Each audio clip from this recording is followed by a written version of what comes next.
Howdy. I'm going to do oil change on Cadillac 2021 as a ST4.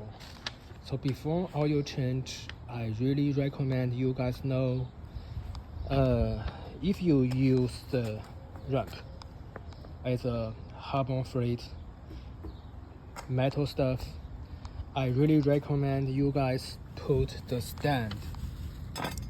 It's right here, just for in case. You know, safety is always priority. And also recommend you guys use the chocks